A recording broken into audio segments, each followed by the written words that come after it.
The magic നോവലിലേക്ക് ഏവർക്കും സ്വാഗതം. Josy വാഗമറ്റത്തിൻ്റെ ദ്രാവിഡൻ part 5. നമ്മൾ ഇപ്പോഴൊന്നും അനങ്ങണ്ടാന്നാ എനിക്ക് പറയാനുള്ളത്. വാസ്തവത്തിൽ അവനെ കൊണ്ട് നമുക്ക് ശല്യമൊന്നും ഉണ്ടായിരുന്നില്ലല്ലോ. ഇപ്പോഴും നേരു പറഞ്ഞാൽ അവൻ ശല്യക്കാരനല്ല. പൊടിപ്പാറ വക്കനെ പോലെ മെക്കിട്ട് കയറാനും പിടിച്ചു പറിക്കാനും പെണ്ണുങ്ങളെ മാനം കെടുത്താനും ഒന്നും അവൻ വരുന്നില്ല. എങ്ങാണ്ടോ പോയി ജോലി ചെയ്യുന്നു, തിരിച്ചു വരുന്നു, അവൻ്റെ പാട് നോക്കി ജീവിക്കുന്നു. നമ്മൾ അടിച്ചാലല്ലേ അവൻ തിരിച്ചടിക്കത്തുള്ളൂ. അവനെ വലിയ പരാക്രമയാക്കിയത് വാസ്തവം പറഞ്ഞാൽ നമ്മളാ. നമ്മൾ പോട്ടേന്ന് വെച്ചിരുന്നെങ്കിൽ അവൻ മാനം മര്യാദയ്ക്ക് ജീവിക്കുമായിരുന്നു. മണിമല മാത്തുക്കുട്ടിയുടെ അഭിപ്രായമായിരുന്നു അത്. സഹദേവൻ അത് കേട്ട് നെറ്റി ചുളിച്ചു. പൊടിപ്പാറ വക്കൻ്റെ മക്കളൊന്നും അങ്ങനെ മാനം മര്യാദയ്ക്ക് സുഖിച്ച് ജീവിക്കണ്ട ഈ പാലക്കരയിൽ. വക്കൻ ചെയ്തിട്ട് പോയ കൊടും പാതകങ്ങളൊക്കെ മറക്കാൻ നിങ്ങൾക്ക് പറ്റുമായിരിക്കും, എനിക്ക് പറ്റത്തില്ല. ഈ പ്രസാദിന് പറ്റത്തില്ല, ജോണിക്ക് പറ്റത്തില്ല, കല്ലറയ്ക്കൽ മോനായിക്കും പറ്റത്തില്ല. ഓരോ ജീവൻ വിധം വക്കന് ബലി കൊടുത്തവരാ അവരുടെ കുടുംബങ്ങൾ. പൊടിപ്പാറ വക്കൻ്റെ പേരിൽ അടയാളം പോലും ഈ ഭൂമിയിൽ ശേഷിക്കാൻ ഞങ്ങൾ സമ്മതിക്കുകയില്ല. സഹദേവന്റെ പക നിറഞ്ഞ വാക്കുകൾക്ക് ശേഷം ഒരു നിശബ്ദത അവിടെ ഉണ്ടായി. രാരിച്ചന് കാരണമില്ലാതെ ആരെങ്കിലും ദ്രോഹിച്ചാൽ അവനെ വകവരുത്താൻ ഞങ്ങളും കൂടാ. അല്ലാത്ത പക്ഷം കൊലപാതകത്തിന് കൂട്ടു നിൽക്കാനും കുടിപ്പക തീർക്കാനും ഞാനില്ല, മാത്തുക്കുട്ടി പറഞ്ഞു. ഫീരുക്കളൊക്കെ എഴുന്നേറ്റ് പോടാ, സഹദേവൻ ചീറി. മാത്തുക്കുട്ടി എഴുന്നേറ്റു. സഹദേവ, ഏത് വലിയ മഹായുദ്ധത്തിനിടയിലും ഒരു വാക്കുണ്ട്, സന്ധി. അത് മറക്കണ്ട. ഒറവയ്ക്കൽ സാബുവും മാളിയേക്കൽ അപ്പുവും എഴുന്നേറ്റു. പൊയ്ക്കോടാ, നിന്റെ ഒന്നും സഹായമില്ലെങ്കിലും ഞങ്ങൾ ഉദ്ദേശിച്ച കാര്യം നടത്തുമടാ, കല്ലറയ്ക്കൽ മോനായി പറഞ്ഞു. മാത്തുക്കുട്ടിയും സാബുവും അപ്പുവും ഇറങ്ങിപ്പോയി. ബാക്കിയുള്ളവർ ആലോചന തുടർന്നു. രാരിച്ചൻ ഫിലിപ്പോസ് മുതലാളിയും ഭീഷണിപ്പെടുത്തിയെന്നല്ലേ കേട്ടത്? ആ നിലയ്ക്ക് ഫിലിപ്പോസ് മുതലാളിക്കും അവനോട് വൈരാഗ്യം കാണും. നമുക്ക് ഫിലിപ്പോസ് മുതലാളി ചെന്നൊന്ന് കണ്ടാലോ? അതുകൊണ്ട് പല ഗുണങ്ങളുണ്ട്. അവനെ തട്ടാൻ ഫിലിപ്പോസ് മുതലാളിയുടെ സഹായം കിട്ടിയേക്കും, ആളും ആയുധവും. പിന്നെ കേസുണ്ടായാൽ തന്നെ ഫിലിപ്പോസ് മുതലാളി ഒതുക്കി തീർക്കുകയും ചെയ്തോളും. ദേവസിക്കുട്ടിയുടെ അഭിപ്രായത്തിന് അനുകൂലമായ പ്രതികരണം ഉണ്ടായത്. അത് ശരിയാ, ഫിലിപ്പോസ് മുതലാളി പിറകിലുണ്ടെങ്കിൽ പിന്നെ ഒന്നും പേടിക്കാനില്ല.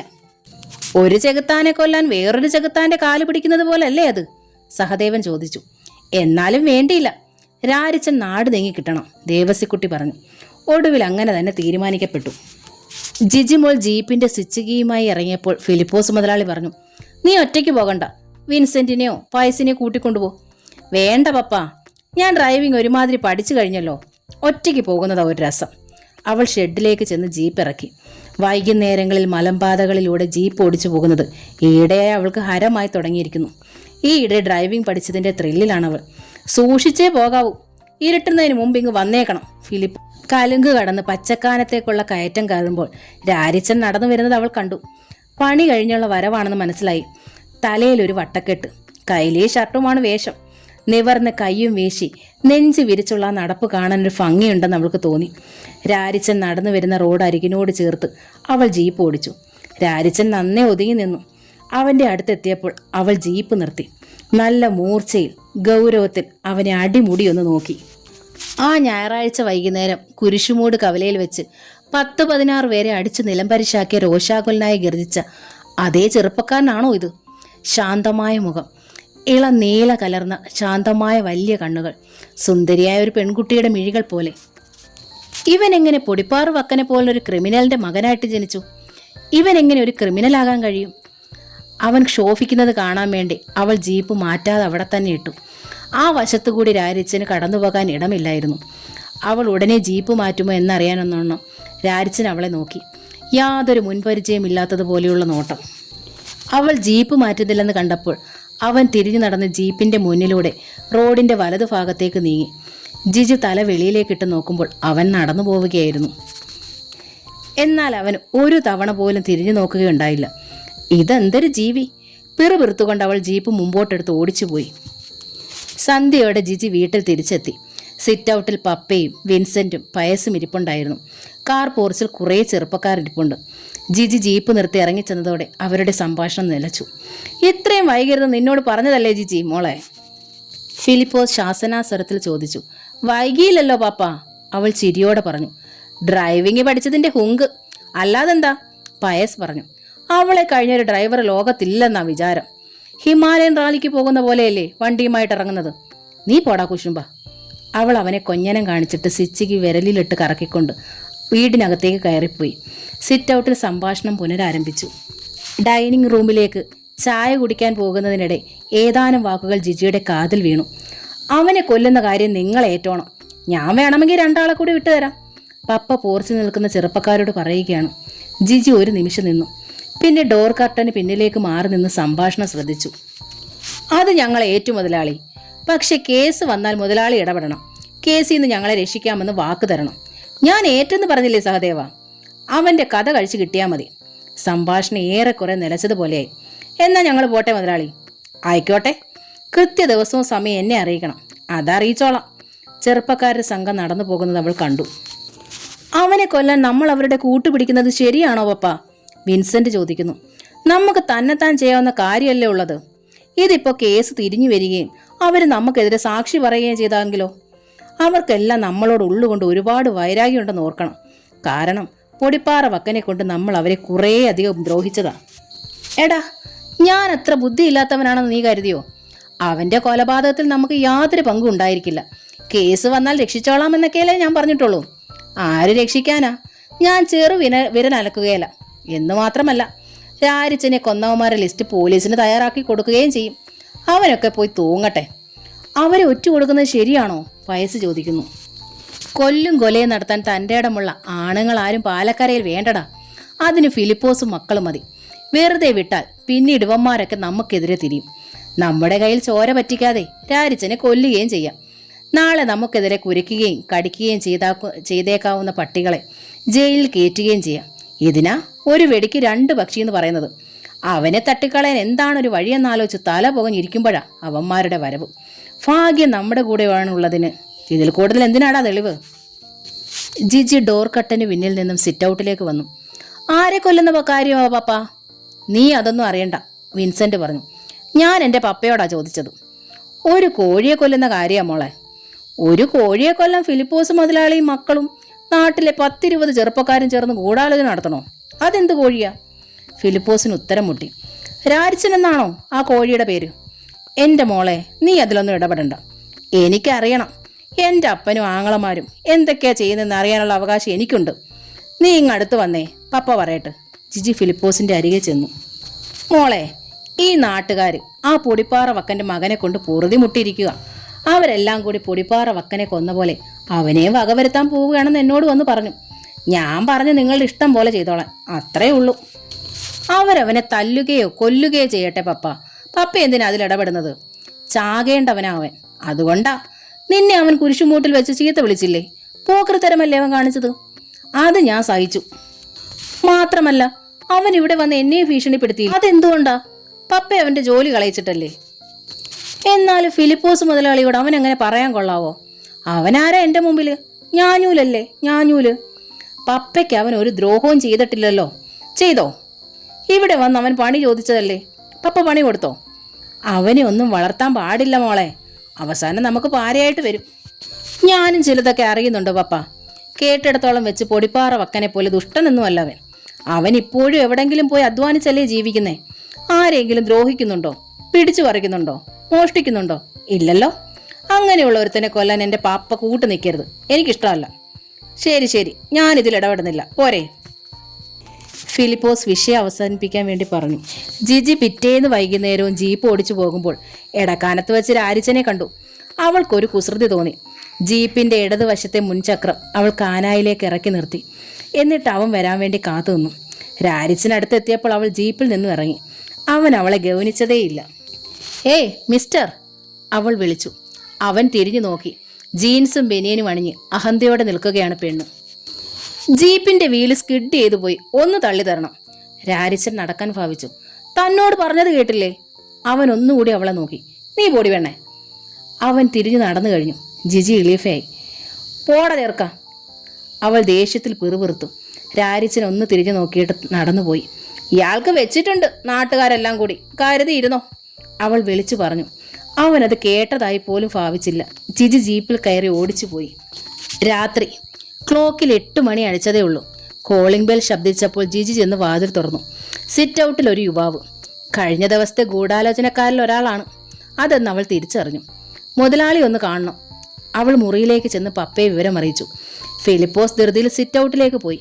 പിന്നാലെ ചെന്ന് ജിജിയോട് അയാൾ പറഞ്ഞു, നീ വരണ്ട. അതെന്താ? വരണ്ടെന്നല്ലേ പറഞ്ഞത്? അവൾ പിൻവാങ്ങി. അല്പം കഴിഞ്ഞ് ജനാലയ്ക്ക് സമീപം ചെന്ന് കാവയും ചെറുപ്പക്കാരനും അടക്കി പിടിച്ച് സംസാരിക്കുകയാണ്. എല്ലാം റെഡിയായോ? ഉവ്വ്. എത്ര പേരുണ്ട് നിങ്ങൾ? 11. അത് മതിയോ? ഇരുട്ടടിയല്ലേ, അത്ര മതി. ആയുധങ്ങൾ? വേണ്ടതെല്ലാം കരുതിയിട്ടുണ്ട്. എത്ര മണിക്കാ? 9 മണിക്ക്. ഇന്ന് ശനിയാഴ്ച ആയതുകൊണ്ട് കൂലി വാങ്ങി സൂര്യകരിക്ക് പോയിട്ടേ അവൻ വരൂ. പച്ചക്കാനത്ത് വരുമ്പോൾ രാത്രി 9 കഴിയും. അവിടെ വെച്ച് തട്ടാനാ പരിപാടി. അത് കൊള്ളാം. ശവം എന്തു ചെയ്യും? അതൊന്നും തീരുമാനിച്ചിട്ടില്ല. ശവം മറവ് ചെയ്യുന്നതാ ബുദ്ധി. ഏതായാലും സംഗതി കഴിയുമ്പോൾ എന്നെ വിവരം അറിയിക്കണം. ഞാൻ വന്ന് വേണ്ടത് ചെയ്തോളാം. എന്നാൽ പോട്ടെ. ബാക്കിയുള്ളവരെന്തേ? 1ഉം 2ഉമായിട്ട് പച്ചക്കാനത്തോട്ട് പോയിട്ടുണ്ട്. നന്നായി. ജിജി ഒരു നടുക്കത്തിൽ നിൽക്കുകയായിരുന്നു. സംഭാഷണം അവസാനിച്ചെന്ന് കണ്ട് അവൾ കോണിപ്പടി കയറി ടെറസിലേക്ക് പോയി. അസ്വസ്ഥതയോടെ കൈവിരലുകൾ തമ്മിൽ കൂട്ടിപ്പിണയ്ക്കുകയും അഴിക്കുകയും ചെയ്തുകൊണ്ട് അവൾ അങ്ങോട്ടും ഇങ്ങോട്ടും നടന്നു. രാരിച്ചൻ ഇന്ന് കൊല്ലപ്പെടുകയാണ്. രാത്രി 9 മണിക്ക്. കൊലപാതക സംഘം പുറപ്പെട്ടു കഴിഞ്ഞിരിക്കുന്നു, തൻ്റെ പപ്പയുടെ അനുഗ്രഹാശംസകളോടെ. ഇനി അരമണിക്കൂർ മാത്രമേ ഉള്ളൂ അവൻ ആയുസ്. കഷ്ടം. അവൾ പല ഉരുവ വിലപിച്ചു. 9:30 മണിക്ക് ജീപ്പ് സ്റ്റാർട്ട് ചെയ്യുന്ന ശബ്ദം കേട്ട് ജിജി വേഗം സിറ്റ് ഔട്ടിലേക്ക് ചെന്നു. ജീപ്പ് പോയി കഴിഞ്ഞിരുന്നു. പയസ് സിറ്റ് ഔട്ടിൽ നിൽപ്പുണ്ട്. ആരാ പോയത്? ജിജി ചോദിച്ചു. നീ ഇതുവരെ ഉറങ്ങിയില്ലായിരുന്നോ? ഇല്ല. പപ്പയും ചേട്ടനും കൂടിയാ. നീ പോയി കിടന്നുറങ്ങ്. അവരെവിടെ പോയതാ? തോട്ടത്തിലോട്ട്. ഈ രാത്രിയിൽ എന്താ തോട്ടത്തില്? എന്തേലും കാര്യം കാണും. നീ എന്തിനാ ഇതൊക്കെ തിരക്കുന്നത്? പോ. ജിജി തൻ്റെ ഉറക്കറയിലെത്തി. ഉറക്കം വരുന്നില്ല. വല്ലാത്തൊരു അസ്വസ്ഥത. അവർ പറഞ്ഞനുസരിച്ചാണെങ്കിൽ സംഭവം ഇപ്പോൾ കഴിഞ്ഞു കാണും. രാരിച്ചൻ്റെ ചോരയിൽ കുളിച്ച ശരീരം റോഡിൽ കിടപ്പുണ്ടാകും. ജിജിക്ക് എന്തെന്നില്ലാത്ത മനോവേദന അനുഭവപ്പെട്ടു. ഒരു പക്ഷേ അവൻ രക്ഷപ്പെട്ടിട്ടുണ്ടാവുമോ? അവൻ രക്ഷപ്പെട്ടിരിക്കണേ എന്ന് അവൾ ഉള്ളുരുക്കി ആശിച്ചു. വീടിന് താഴെ ഏലക്കാട്ടിലെ റോഡിൽ ജീപ്പിന്റെ പ്രകാശം. ജിജിയുടെ ഹൃദയമിടിപ്പിന് ശക്തിയേറി. ജീപ്പ് വീടിന് നേർക്ക് വരികയാണ്. ഇവിടുത്തെ ജീപ്പ് തന്നെ. ജിജി സിറ്റ് ഔട്ടും പോർച്ചും കാണത്തക്ക വിധം വേഗം ടെറസിൽ ഒരു മൂലയിൽ ചെന്നു നിന്നു. ജീപ്പിൽ നിന്നും പയസും വിൻസെന്റും ഇറങ്ങി. പുറകെ 3 പേർ ഇറങ്ങി വരുന്നത് കണ്ടു. ഒരുത്തൻ കരഞ്ഞുകൊണ്ടെന്ന പോലെ പറയുന്നു, മുതലാളി, ജീപ്പ് ഒന്ന് വിട്ടുതരണം, ദൈവത്തെ ഓർത്ത്. 3 പേര് നടുറോഡിൽ കിടക്കുക. ജീപ്പ് വിടണോ വേണ്ടേന്ന് ഞാനൊന്ന് ആലോചിക്കട്ടെ. പപ്പ കസേരയിലേക്കിരുന്ന് മുഖത്തെ വിയർപ്പ് ഒപ്പുന്നു. ആരാടാ ചത്തത്? മുത്തോലിക്കലെ ബേബിയാ. ഇനിയിപ്പോൾ എന്ത് ചെയ്യുമടാ? പരിക്കേറ്റവരെ ആശുപത്രിയിൽ എത്തിക്കണം. കൈതക്കൽ കുഞ്ഞുകുട്ടിയുടെ കാല് രണ്ടുമില്ല. ജോണിയുടെ വലത് കൈ അറ്റുപോയി. ജിജി ഉൾക്കിടലത്തോടെ ശ്വാസം അടക്കി പിടിച്ചു നിന്നു. പറയടാ, എന്തൊക്കെയുണ്ടായത്? അതിനൊന്നും നേരമില്ല മുതലാളി. അവരെ ഉടനെ ആശുപത്രിയിൽ എത്തിച്ചില്ലെങ്കിൽ ചോര വാർന്ന് ചത്തുപോകും. ജിജിക്ക് തല മരവിക്കുന്നത് പോലെ തോന്നി. ഒരാൾ മരിച്ചത്രേ. ഒരാൾക്ക് 2 കാലുകളുമില്ല. വേറൊരാളുടെ കൈ അറ്റുപോയി. അതല്ല അവൻ ചെയ്തതാണോ? ആണെങ്കിൽ നിശ്ചയമായി അവന് ജയിലിൽ പോകേണ്ടതായി വരും. ജീവപര്യന്തമോ? അവനെ സംബന്ധിച്ച് ജീവിതം അവസാനിച്ചു. അവൻ നരകക്കുഴിയിലേക്ക് ചവിട്ടി താഴ്ത്തപ്പെടാൻ പോവുകയാണ്. അവന്റെ കാര്യം എന്തായി? വിൻസെന്റിന്റെ ഒച്ച അവൾ കേട്ടു. വീണ്ടും താഴേക്ക് നോക്കി. അവൻ രക്ഷപ്പെടുന്ന കാര്യം സംശയമാ. ജീപ്പിൽ വന്നതിൽ ഒരാൾ പറഞ്ഞു. പപ്പ ഡ്രസ്സ് ചെയ്ത് പോർച്ചിലേക്ക് വരുന്നത് ജിജി കണ്ടു. ഒരു കാര്യം, പോലീസ് ചോദിച്ചാൽ എനിക്കൊന്നും അറിയത്തില്ല. നിങ്ങൾ രാത്രിയിൽ എൻ്റെ അടുത്ത് വന്ന് പറഞ്ഞു രാരിച്ചൻ കൊല്ലാറാക്കിയ 2 പേരെ ഉടനെ ആശുപത്രിയിൽ കൊണ്ടുപോകണമെന്ന്. ഞാനതൊരു പുണ്യപ്രവൃത്തിയായിട്ട് കരുതി അവരെ ആശുപത്രിയിൽ കൊണ്ടുപോകുന്നു. വേറൊന്നും ഞാൻ അറിഞ്ഞിട്ടില്ല. നിങ്ങളുടെ ഗൂഢാലോചനയിലും ആക്രമണത്തിലും ഒന്നും എനിക്ക് പങ്കില്ല. മനസ്സിലായോ? മനസ്സിലായി. ചോര പുരണ്ട കീറിപ്പറഞ്ഞ വസ്ത്രവുമായി നിന്നവൻ പറഞ്ഞു. വിൻസെന്റെ, നീയും കൂടെ വാ. പപ്പ ചെന്ന് ജീപ്പിൽ കയറുന്നു. മറ്റുള്ളവർ പിൻസീറ്റിൽ കയറി. വിൻസെന്റും വേഗം വേഷം മാറിയെത്തി. അവർ പുറപ്പെടുകയാണ്. ജിജി വേഗം സ്റ്റെയർ കേസ് ഇറങ്ങി താഴെ വന്നു. പയസ് പൂമുഖത്ത് തന്നെ നിൽപ്പുണ്ടായിരുന്നു. അവളെ കണ്ടത് അവന്റെ മുഖം അല്പം വിളറി. നീ ഉറങ്ങിയില്ലേ ഇതുവരെ? ഇവിടെ ഉള്ളവർ കിടന്നുറങ്ങാൻ സമ്മതിക്കില്ലല്ലോ. പാതിരാത്രിയിൽ എവിടെ എന്താ ബിസിനസ്? അത് പിന്നെ പപ്പയെ കാണാൻ ആരാണ്ട് വന്നതാ, പയസ് പറഞ്ഞു. എന്നിട്ട് പപ്പയും ചേട്ടനും എന്തേ? അവരൊരു വഴിക്ക് പോയിരിക്കുക. അത് മനസ്സിലായി. 2 പേര് ഒരു വഴിക്ക് തന്നെയാ പോയിരിക്കുന്നതെന്ന്. ഏത് വഴിക്കാണെന്നാ ചോദിച്ചത്? സൂര്യഗിരിക്ക് പോയതാ. ആർക്കോ അസുഖം കൂടുതലായിട്ട് ആശുപത്രിയിലാക്കാൻ. ആഹാ, പപ്പ ജീവകാരുണ്യ പ്രവർത്തനങ്ങളൊക്കെ വല്ലപ്പോഴും ചെയ്യാറുണ്ടല്ലേ? ആരെയോ കൊന്നെന്നോ ചത്തെന്നോ ഒക്കെ പറയുന്നത് കേട്ടല്ലോ. ആരെയാ കൊന്നത്? ആര് കൊന്നു? ആരെ കൊന്നു? നീ എന്താ പിച്ചും പേയും പറയുന്നേ? കേൾക്കുക മാത്രമല്ല, ഞാൻ കാണുകയും ചെയ്തു. ദേഹം മുഴുവൻ ചോരയൊക്കെ ആയിട്ട് 3-4 പേര്. ഇനിയെങ്കിലും സത്യം പറഞ്ഞേക്ക് മോനെ, എന്നോടെന്തിനാ വിളിക്കുന്നേ? അപ്പം നീ എല്ലാം കാണുകയും കേൾക്കുകയും ചെയ്തു. ആ, ജിജി തലയാട്ടി. പൊടിപ്പാറ വക്കനെ കൊന്നവരും വക്കന്റെ മകൻ രാരിച്ചനും തമ്മിൽ പച്ചക്കാനത്ത് വെച്ച് ഭയങ്കര കുത്തും വെട്ട് നടന്നു. ഒരുത്തൻ ചത്തുപോയി. ആരാ കൊന്നത്? രാരിച്ചനോ? പിന്നെ അല്ലാതെ. ജിജിക്ക് ജിജ്ഞാസയേറി. എന്നിട്ട് അവനെന്തു പറ്റി? അതറിയത്തില്ല. അവന് ശരിക്കും കിട്ടിയിട്ടുണ്ടെന്നാ കേട്ടത്. ജീവിച്ചിരിക്കുന്ന കാര്യം സംശയവാ. ജിജിയുടെ മുഖം മങ്ങി. കഷ്ടം. എന്തോന്ന് കഷ്ടം? ചാകേണ്ടവനവൻ. നീ ഉറക്കം വിളയ്ക്കാതെ പോയി കിടന്ന് ഉറങ്ങാൻ നോക്ക്. പയസ് വാതിലടച്ചിട്ട് കിടക്കമുറിയുടെ നേർക്ക് നടന്നു. ജിജി കുറേ നേരം കൂടി അവിടെ തന്നെ നിന്നു. നിശബ്ദതയും ഏകാന്തതയും അവളെ ഭയപ്പെടുത്തി. അവൾ തൻ്റെ മുറിയിൽ വന്നു കിടന്നു. ഉച്ചത്തിലുള്ള സംഭാഷണവും അപരിചിതമായ ചില പരുക്കൻ ശബ്ദങ്ങളും കേട്ടാണ് അവൾ ഉണർന്നത്. ടവലെടുത്ത് മുഖം തുടച്ചുകൊണ്ട് അവൾ പൂമുഖത്തേക്ക് ചെന്നു. അവിടെ നിന്ന് ആൾക്കൂട്ടത്തിന്റെ കലമ്പൽ കുറേ നേരമായിട്ട് കേൾക്കാമായിരുന്നു. ജിജി ചെല്ലുമ്പോൾ 2 പോലീസ് ജീപ്പുകൾ മുറ്റത്ത് കിടപ്പുണ്ട്. സ്വീകരണ മുറിയിലും സിറ്റൗട്ടിലും പോർച്ചിലും മുറ്റത്തുമെല്ലാം കാക്കിപ്പട. പോർച്ചിൽ രാരിച്ചു നിൽക്കുന്നു. കൈവലങ്ങുകളുമുണ്ട്. ദേഹത്ത് എവിടെ മുറിവേറ്റതും ചോര ഒലിച്ചതുമായ പാടുകൾ. ഒരു കവിളും കണ്ണും കലങ്ങി കിടക്കുന്നു.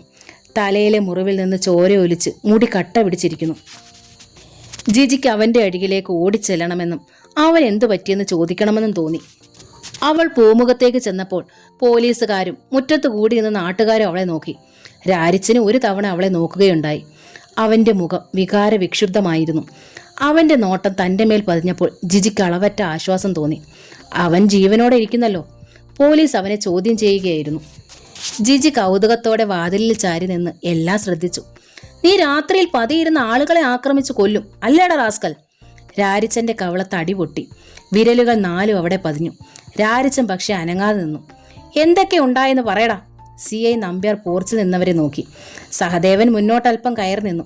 ഞങ്ങൾ 5-6 പേര് സൂര്യഗിരിക്ക് പോയിട്ട് രാത്രിക്ക് തിരിച്ചു വരുമ്പോഴായിരുന്നു സംഭവം, സഹദേവൻ പറഞ്ഞു. പച്ചക്കാനത്ത് വന്നപ്പം ഇവന് ഞങ്ങളുടെ നേരെ പടക്കമെറിഞ്ഞു. വലിയ പൊട്ടിത്തെറി. നിലവിളിയും കേട്ടത് മാത്രമേ എനിക്ക് ഓർമ്മയുള്ളൂ. ഞാൻ എങ്ങോട്ടോ തെറിച്ചു വീണു. കണ്ണു തുറന്ന് നോക്കുമ്പോൾ എല്ലായിടത്തും പോകാം. 2-3 പേര് നിലത്ത് ചോരയിൽ കുളിച്ച് കിടപ്പുണ്ട്. ബാക്കിയുള്ളവരെ ഇവൻ കത്തിക്ക് കുത്തുകയും വടിവാളിന് വെട്ടുകയൊക്കെ ചെയ്യുന്നുണ്ട്. ഞാനൊരു കല്ലുമായിട്ട് എഴുന്നേറ്റ് ചെന്നപ്പോഴേക്കും അവൻ ഓടിക്കളഞ്ഞു. ഞങ്ങളെ ഓരോരുത്തരെയായിട്ട് വകവരുത്തുമെന്ന് ഇവൻ ഭീഷണിപ്പെടുത്തിയപ്പോഴൊന്നും ഞങ്ങൾ ഇത്രയും വിചാരിച്ചില്ല. ഇവനെ പേടിച്ചിട്ട് ഞങ്ങളിപ്പോൾ 4-5 പേര് കൂടിയാ എങ്ങോട്ടെങ്കിലും പോകാറ്. പൊടിപ്പാറ വക്കനെ കൊണ്ട് ഇത്രയും പ്രശ്നമില്ലായിരുന്നു. CI നമ്പ്യാർ രാരിച്ചന്റെ മുഖമടച്ചൊരടി കൊടുത്തു. കഴിവരടാ മോനെ, സത്യമാണോടെ ഇതെല്ലാം? അല്ല, അവൻ ദൃഢസ്വരത്തിൽ പറഞ്ഞു. ഫിലിപ്പോസ് മുതലാളി രാരിച്ചന്റെ മുമ്പിലേക്ക് നീങ്ങി നിന്ന് അവജ്ഞയോടെ അവനെ നോക്കി. ഇവൻ അവരെ മാത്രമല്ല ഭീഷണിപ്പെടുത്തിയിട്ടുള്ളത്. ഭൂമിക്ക് മീതെ എന്നെ ജീവനോടെ വെച്ചേക്കില്ലെന്ന് ഈ മുറ്റത്ത് നിന്ന് വെല്ലുവിളിച്ചിട്ട് പോയവനായവൻ. നാട്ടുകാര് പിള്ളേർ ഇന്നലെയും മെനഞ്ഞാന്നും ഒക്കെ എൻ്റെ അടുത്ത് പരാതി പറഞ്ഞു. ഇവനെ പേടിച്ചിട്ട് ജീവിക്കാൻ മേലെന്ന് മുതലാളി വിളിച്ച് ഉപദേശിക്കണമെന്നു. ഞാൻ പറഞ്ഞു കഴിയുന്നിടത്തോളം ഒതുങ്ങിയും ക്ഷമിച്ചും നടന്നോളാൻ. ഇന്നലെ ഇവർ സൂര്യഗിരിക്ക് പോയപ്പം എന്നെ വന്ന് കണ്ടു.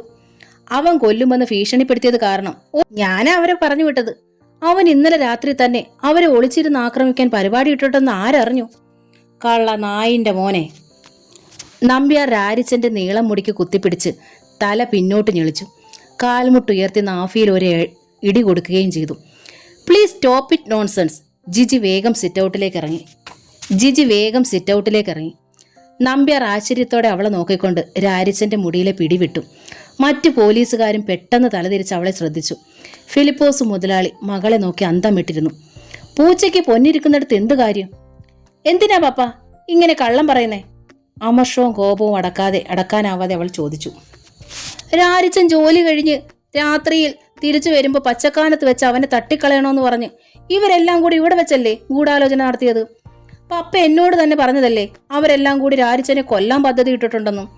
പപ്പ അതിലൊന്നും ഇടപെടുന്നില്ലെന്നും.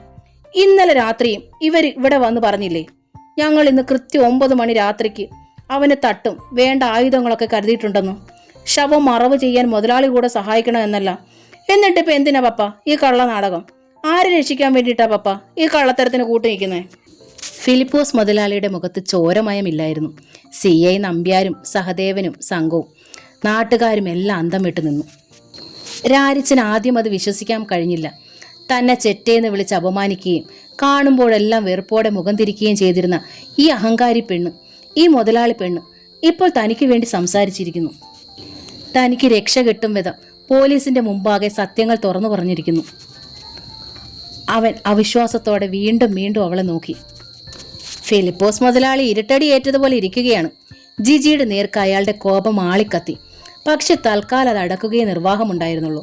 CI നമ്പ്യാർ ഇനി എന്തു വേണമെന്നറിയാതെ ഫിലിപ്പോസ് മുതലാളിയെ മറ്റുള്ളവരെ നോക്കി. നിനക്കെന്താടി ഇവിടെ കാര്യം? വിൻസെന്റ് ജിജിയുടെ നേർക്ക് കയർത്തു. എനിക്കെന്ത് കാര്യം? വാദിയുമല്ല പ്രതിയുമല്ല ഞാൻ. മറ്റുള്ളവരെ പോലെ വെറും ഒരു കാഴ്ചക്കാരി.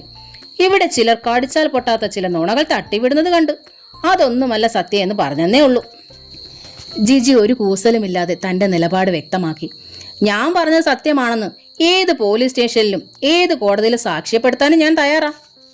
പോലീസുകാരും രാരിച്ചതിനെതിരെ നടന്ന വധശ്രമത്തിലെ പങ്കാളികളും രോഷാകുലരായി എത്തിയ നാട്ടുകാരും ആയുധങ്ങൾ നഷ്ടപ്പെട്ട പടയാളികളെ പോലെ നിസ്സഹരായി നിന്നു.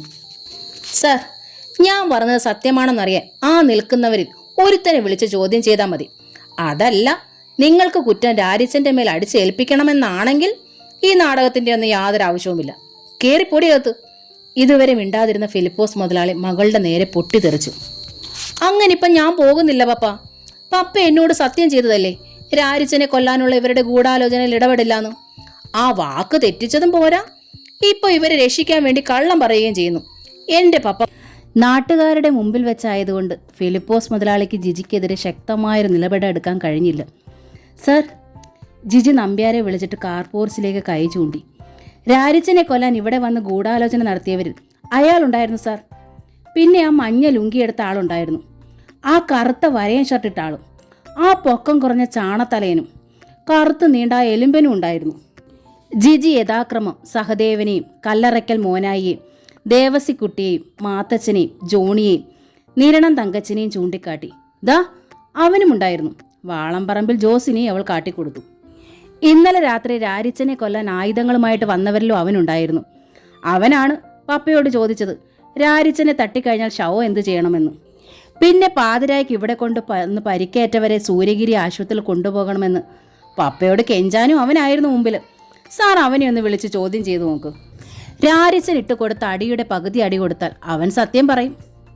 വാളംപറമ്പിൽ ജോസ് ഭയന്ന് പിന്നോട്ട് നീങ്ങാൻ ഭാവിക്കുകയായിരുന്നു. CI നമ്പ്യാർ അവനെ കയ്യാട്ടി വിളിച്ചു. ഇവിടെ വാടാ. അവൻ മടിച്ചു നിന്നു. നിന്നോടാ പറഞ്ഞത്. ജോസ് അറച്ചറച്ച് സിറ്റൗട്ടിലേക്ക് കയറി വന്നു. എന്തൊക്കെയാടാ നടന്നത്? നമ്പ്യാർ അവൻ്റെ കുത്തിന് പിടിച്ച് വലിച്ചടുപ്പിച്ചുകൊണ്ട് ചോദിച്ചു.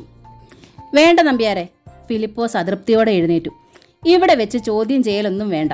അതൊക്കെ സ്റ്റേഷനിൽ ചെന്നിട്ട്. അത് പറ്റില്ല. ജിജി സിറ്റൗട്ടിലേക്ക് ഇറങ്ങി നിന്നു.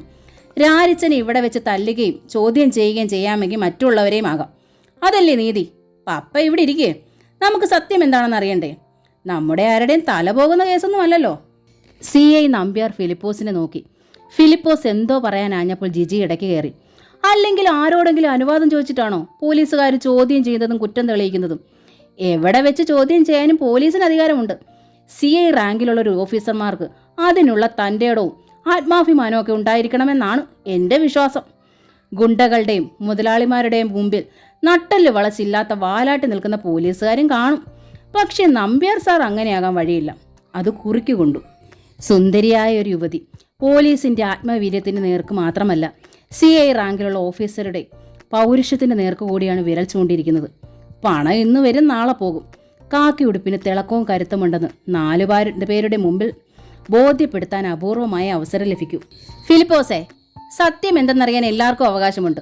വലിയ ഗൗരവത്തിൽ അത്രയും പറഞ്ഞിട്ട് നമ്പ്യാർ വാളംപറമ്പിൽ ജോസിന് കുത്തിന് പിടിച്ചൊന്നു കുടഞ്ഞു. പറയടാ, എന്തൊക്കെയാണ് സംഭവിച്ചത്? എനിക്കൊന്നും അറിയത്തില്ല. നായിൻ്റെ മോനെ. പിന്നിട്ടൊരു തള്ളും നാഫിക്കൊരു ചവിട്ടും ഒപ്പം കഴിഞ്ഞു. വലിച്ചെറിഞ്ഞ ഒരു പഴന്തുണി കെട്ടുപോലെ ജോസ് മുറ്റത്തേക്ക് അലച്ചു കെട്ടി വീണു. അവൻ എഴുന്നേൽക്കുമ്പോഴേക്കും നമ്പ്യാർ മുറ്റത്തേക്ക് ഇറങ്ങിച്ചെന്നു. പറയടാ. എനിക്കൊന്നും പറഞ്ഞു തീരും മുമ്പേ നമ്പ്യാർ കാലുയർത്തി ചവിട്ടി. ജോസ് മലർന്നടിച്ചു വീണു. നമ്പ്യാർ അവൻ്റെ മുടിക്ക് കുത്തിപ്പിടിച്ച് മേലോട്ടുയർത്തി. കള്ളം പറഞ്ഞ് രക്ഷപ്പെടാമെന്ന് വിചാരിക്കരുത്, കഴിവേറി. തെളിവുണ്ട്, സാക്ഷിയുണ്ട് നിനക്കെതിരെ. വെറുതെ നല്ലൊരു തടി കേടാക്കണ്ട മോനെ. ഞാൻ പറയാം. എന്നെ ഒന്നും ചെയ്യരുത്. വാളംപറമ്പിൽ ജോസ് CIയുടെ നേർക്ക് കൈകൂപ്പി കെഞ്ചി. പിന്നെ അവൻ രാരിച്ചനെ കൊല്ലാൻ തങ്ങൾ നടത്തിയ ഗൂഢാലോചനയെക്കുറിച്ച് വിവരിച്ചു. രാരിച്ചൻ ജോലി കഴിഞ്ഞ് വരുന്നതും കാത്ത് രാത്രി 9 മണിക്ക് 11 പേരാണ് പച്ചക്കാനം കലുങ്കിന് കീഴിൽ പതുങ്ങിയിരുന്നത്. വാളംപറമ്പിൽ ജോസിനായിരുന്നു രംഗനിരീക്ഷണത്തിന്റെ ചുമതല. 9:15 രാരിച്ചൻ വരുന്നത് കണ്ട് ജോസ് സിഗ്നൽ കൊടുത്തു. എല്ലാവരും ആക്രമണ സജ്ജരായി കലുങ്കിനരികിൽ തയ്യാറായി നിന്നു. രാരിച്ചൻ കലുങ്കിലെത്തുമ്പോൾ പന്നിപ്പടക്കമെറിഞ്ഞ് വീഴ്ത്താനായിരുന്നു പദ്ധതി. രാരിച്ചൻ കലുങ്കിലെത്തിയതും മോനായി 5 സെല്ലിന്റെ ടോർച്ച് തെളിച്ചു. വെളിച്ചമടിച്ച് കണ്ണഞ്ചി നിന്നുപോയ രാരിച്ചന്റെ കാൽച്ചുവട്ടിലേക്ക് ദേവസിക്കുട്ടി പടക്കം ആഞ്ഞെറിഞ്ഞു. പക്ഷെ പടക്കം പൊട്ടിയില്ല. അടുത്ത പടക്കം എറിയും മുമ്പേ രാരിച്ചൻ ഒഴിഞ്ഞു മാറുകയും ചെയ്തു.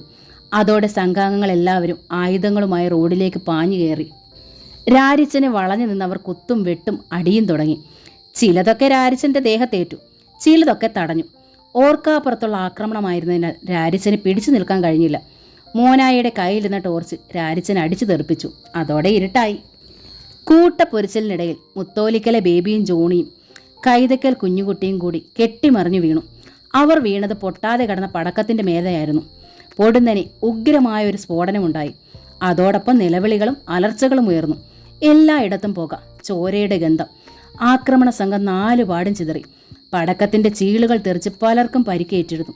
പുകയടങ്ങിയപ്പോൾ രാരിച്ചനെ കാണാനുമില്ല. ചോരക്കളത്തിൽ ശരീരം ഛിന്നഭിന്നമായ നിലയിൽ മുത്തോലിക്കലെ ബേബി മരിച്ചു കിടപ്പുണ്ട്. തൊട്ടരികിൽ കാൽ നഷ്ടപ്പെട്ട കൈതക്കൽ കുഞ്ഞുകുട്ടിയും വലത് കൈ അറ്റുപോയ ജോണിയും ചോരയിൽ കുളിച്ച് ബോധമറ്റ് കിടപ്പുണ്ട്. ചിതറിപ്പോയ സംഘാംഗങ്ങൾ ഓടിയെത്തി. റോഡിൽ കണ്ട കാഴ്ച അവരെ നടുക്കി. പരിക്കേറ്റവരെ എത്രയും വേഗം ആശുപത്രിയിലേക്ക് എത്തിക്കുക എന്ന ഉദ്ദേശത്തോടെയാണ് ഫിലിപ്പോസ് മുതലാളിയെ സമീപിച്ചതും ജീപ്പ് വിട്ടുതരണമെന്ന് അപേക്ഷിച്ചതും. വാളംപറമ്പിൽ ജോസ് എല്ലാം വിശദീകരിച്ചു കഴിഞ്ഞപ്പോൾ ഫിലിപ്പോസ് മുതലാളിയുടെ പൂമുഖത്ത് നിശബ്ദത തളം കെട്ടി. സഹദേവനും സംഘവും തല താഴ്ത്തി നിന്നു. ഫിലിപ്പോസിന്റെയും വിൻസെന്റിന്റെയും മുഖം വിളറിയിരുന്നു. നാട്ടുകാർക്കിടയിൽ ഒരു കുശുകുശുപ്പ് വ്യാപിച്ചു. തന്റെ ദൗത്യം അവസാനിച്ച മട്ടിൽ ജിജു തികഞ്ഞ ലാഘവത്തോടെ വീടിനുള്ളിലേക്ക് കയറിപ്പോയി. കേറടാ എല്ലാവന്മാരും ജീപ്പിലോട്ട്, CI നമ്പ്യാർ ആജ്ഞാപിച്ചു. രാരിച്ചനെ ആക്രമിച്ച സംഘത്തിലുണ്ടായിരുന്നവരെല്ലാം ഒരു ജീപ്പിൽ തള്ളിക്കയറ്റി. രാരിച്ചനെ CI നമ്പ്യാർ കയറ്റിയ ജീപ്പിലേക്ക് കയറ്റി. ഞാനെന്ത് ചെയ്യണം? CI നമ്പ്യാർ ഫിലിപ്പോസിനോട് ശബ്ദം താഴ്ത്തി ചോദിച്ചു. നിങ്ങളുടെ മകളാണ് എല്ലാ അവതാളത്തിലാക്കിയത്. താൻ അതിനൊപ്പിച്ച് ശരിക്കങ്ങ് ഷൈൻ ചെയ്യുകയും ചെയ്തല്ലോ, ഫിലിപ്പോസ് അമർഷത്തോടെ പറഞ്ഞു. അല്ലെങ്കിൽ അവന്മാരെ പിന്തുണയ്ക്കാതിരിക്കുന്നതാ ഫിലിപ്പോസെ ബുദ്ധി. അവനെ വകവരുത്താനാണെങ്കിൽ വേറെ എന്തെല്ലാം മാർഗങ്ങളുണ്ട്. ഇനിയെങ്കിലും ഇത്തരം പൊട്ടം കളിക്കൊന്നും കൂട്ടുനിന്ന് ഫിലിപ്പോസ് പേര് നാറ്റിക്കരുത്. ഇനി ഉപദേശം കൂടി വേണ്ട. അവന്മാരെ ഞാൻ എന്തു ചെയ്യണം? വേണമെങ്കിൽ കേസില്ലാതെ വിട്ടേക്കാം. പക്ഷെ ഒരുത്തൻ ചത്തതിനും മറ്റു 2 പേരുടെ കൈയും കാലും പോയതിനും വേറെ വകുപ്പ് എഴുതേണ്ടി വരും. ഒരുത്തനെയും വെറുതെ വിടണ്ട. എല്ലാ അവന്മാരുടെയും പേരിൽ ഒരു കേസ് കിടന്നോട്ടെ. എന്നാലേ അവനൊക്കെ അടങ്ങി ഒതുങ്ങി കാൽച്ചുവട്ടിൽ കിടക്കും. പക്ഷേ അപ്പോൾ രാരിച്ചന് നിരപരാധിയാവും. നിങ്ങളുടെ മകള് പറഞ്ഞതോ? വാളംപറമ്പിൽ ജോസിൻ്റെയോ കുറ്റസമ്മതമൊന്നും നോക്കണ്ട. വേണമെങ്കിൽ അവനെ പ്രതിയാക്കാൻ ഇപ്പോഴും വകുപ്പുണ്ട്. വേണ്ട വേണ്ട, ഇനി താൻ ഒരു പുല്ലും പുളുത്തണ്ട. നാട്ടുകാരുടെ എല്ലാം മുമ്പിൽ വെച്ച് സത്യം പറയിച്ചിട്ട് ഇനി പ്ലേറ്റും മറിച്ചുകൂടി നാറ്റിക്കണ്ട, ഫിലിപ്പോസ് അമർഷത്തോടെ പറഞ്ഞു. രാരിച്ചനെ എന്തു ചെയ്യണം? ഫിലിപ്പോസ് അല്പനേരം ആലോചിച്ചിരുന്നു. ഒരു വഴിയുണ്ട്. തൽക്കാലം അവനെ കൊണ്ടുപോയി ലോക്കപ്പിൽ അടയ്ക്കും. വിലം കഴിച്ചേക്കരുത്. ബാക്കി ഞാൻ അങ്ങോട്ട് വന്നിട്ട് കൈകാര്യം ചെയ്തോളാം. ഫിലിപ്പോസിന്റെ കുടിലതം ഒളിഞ്ഞിരിക്കുന്ന കണ്ണുകളിൽ ക്രൗര്യത്തിന്റെ ഒരു തിളക്കം മിന്നിമറയുന്നത് CI നമ്പ്യാർ ശ്രദ്ധിച്ചു. ശരി, എന്നാൽ ഞങ്ങൾ പോയിക്കോട്ടെ. ആ, പിന്നൊരു കാര്യം, മഹസർ എഴുതുമ്പോൾ എൻ്റെയും മക്കളുടെയും പേര് അതിലൊന്നും കാണരുത്. അത് പിന്നെ പ്രത്യേകം പറയണോ ഫിലിപ്പോസേ? ശരി. പോലീസ് സംഘം ജീപ്പിൽ കയറി കഴിഞ്ഞിരുന്നു. CI നമ്പ്യാരും ചെന്ന് കയറി. ജീപ്പുകൾ സ്റ്റേഷൻ ലക്ഷ്യമാക്കി നീങ്ങി. ജിജി സ്റ്റീരിയോയിൽ പർദേശിന്റെ ഓഡിയോ കാസറ്റ് ഇട്ട് കേൾക്കുകയും കൂടെ പാടാൻ ശ്രമിക്കുകയായിരുന്നു. ഫിലിപ്പോസും വിൻസെന്റും പയസും കൂടി അവളുടെ മുറിയിലേക്ക് ഇരച്ചു കയറി വന്നു. ജിജി! ഇടി വെട്ടും പോലെ ഫിലിപ്പോസ് വിളിച്ചു. അവൾ സ്റ്റീരിയോയുടെ വോളിയം കുറച്ചു. എന്താ പപ്പ? നീ പോലീസുകാരുടെ നാട്ടുകാരുടെ മുമ്പിൽ നിന്ന് എന്തൊക്കെയാ പറഞ്ഞത്? എന്നെ നാണം കെടുത്തി പച്ചയ്ക്ക് തൊലി ഉരിച്ചല്ലോടി നീ. ജിജിയുടെ മുഖത്തേക്ക് ചൂണ്ടിയ ഫിലിപ്പോസിന്റെ കൈ കോപാധിക്യത്താൽ വിറയ്ക്കുന്നുണ്ടായിരുന്നു. അയ്യോ, ഞാൻ പപ്പയ്ക്ക് ദോഷമായിട്ട് ഒന്നും പറഞ്ഞിട്ടില്ലല്ലോ. ആ കള്ളത്തെമ്മാടികൾക്ക് കൂട്ടുനിന്ന് ചീത്തപ്പേരുണ്ടാക്കരുതെന്നേ പറഞ്ഞുള്ളൂ. കണ്ണി ചോരയില്ലാത്ത കൊലപാതകളല്ലേ അവറ്റകള്. അവരെ ഒന്നും വളർത്തരുത് പപ്പ, നമുക്ക് ദോഷമായിട്ട് വരും. പോലീസുകാരുടെ നാട്ടുകാരുടെ മുമ്പിൽ ഞാൻ വെറും ഒരു നുണയനായില്ലോടി. നിന്നെ ആരാ അങ്ങോട്ട് ക്ഷണിച്ചത്? ഈ നാട്ടിലെ വഴക്കിലും ബഹളത്തിലും നിനക്കെന്ത് കാര്യം? ജിജി ചിരിച്ചു. പപ്പയെ രക്ഷിക്കാൻ വേണ്ടിയിട്ടാ ഞാൻ അങ്ങനെയെല്ലാം പറഞ്ഞത്. പപ്പ തന്നെയല്ലേ പറഞ്ഞത് ആ പൊടിപ്പാറ വക്കൻ്റെ മകൻ രാരിച്ചൻ എന്തും ചെയ്യാൻ മടിയില്ലാത്തവനാണെന്ന്. പപ്പ, അവനെതിരെ കള്ളമൊഴി കൊടുത്തിട്ട് അതിൻ്റെ പകരം വീട്ടാൻ അവൻ ജയിൽ ചാടി വന്നാൽ എന്തു ചെയ്യും? അനിൽ കപൂറിൻ്റെ ഒരു ഹിന്ദി പടത്തിൽ അങ്ങനെ കള്ളസാക്ഷി പറഞ്ഞ് ജയിലിൽ കയറ്റി ഒരു മുതലാളിയെ അനിൽ കപൂർ ജയിൽ ചാടി വന്നിട്ട് വെടിവെച്ച് കൊല്ലുന്നുണ്ട്. എനിക്ക് എൻ്റെ പപ്പയുടെ ജീവനാ വലുത്, അല്ലാതെ വെട്ടും കുത്തുമായിട്ട് നടക്കുന്ന തെമ്മാടികളല്ല. കൗമാര സഹജമായൊരു നിഷ്കളങ്കത ഭാവിച്ചുകൊണ്ട് അവൾ പറഞ്ഞു. കോപാധിക്യം കൊണ്ട് ദേഹം മുഴുവൻ വിറഞ്ഞു കയറിയെങ്കിലും മകളോട് പറയാൻ ഒരു മറുപടിയില്ലാതെ ഫിലിപ്പോസ് നിസ്സഹായനായിപ്പോയി. അവളോട് പറയുന്നതിലും ഭേദം വല്ല പോത്തിനോട് ചെന്ന് പറയുന്നതല്ലേ പപ്പ? ഹിന്ദി സിനിമയല്ലാതെ എന്തെങ്കിലും മണ്ണാങ്കട്ട അവളുടെ തലയിലുണ്ടോ? ഇത്രയും വിവരമില്ലാത്തൊരു ജന്തു. വിൻസെൻ്റ് രോഷത്തോടെ പറഞ്ഞു. എനിക്ക് വിവരമില്ല, സമ്മതിച്ചു, പോരെ? ജിജി അതും വകവെച്ചു കൊടുത്തു. ജിജി, ഇനി മേലാലെങ്കിലും നീ ഇതുപോലത്തെ പ്രശ്നങ്ങളിൽ ഇടവരരുത്. അതുകൊണ്ട് പല അപകടങ്ങളുണ്ട്. നിനക്കറിയാൻ മേലാഞ്ഞിട്ടാ. നീ ഗുണമാണെന്ന് വിചാരിച്ച് ചെയ്യുന്നത് ചിലപ്പോൾ ദോഷമായിട്ടേ വരൂ. ഇവിടുത്തെ പ്രശ്നങ്ങൾ ഞങ്ങൾ ആണുങ്ങൾ കൈകാര്യം ചെയ്തോളാം, മനസ്സിലായോ? ഓക്കെ പപ്പ, ഇത് എന്നോട് നേരത്തെ പറഞ്ഞാൽ പോരായിരുന്നോ? ഒരു മന്ദബുദ്ധിയെ എന്ന പോലെ സഹതാപത്തോടെ അവളെ നോക്കിയിട്ട് വിൻസെൻ്റ് ഫിലിപ്പോസും മുറിയിൽ നിന്ന് ഇറങ്ങിപ്പോയി.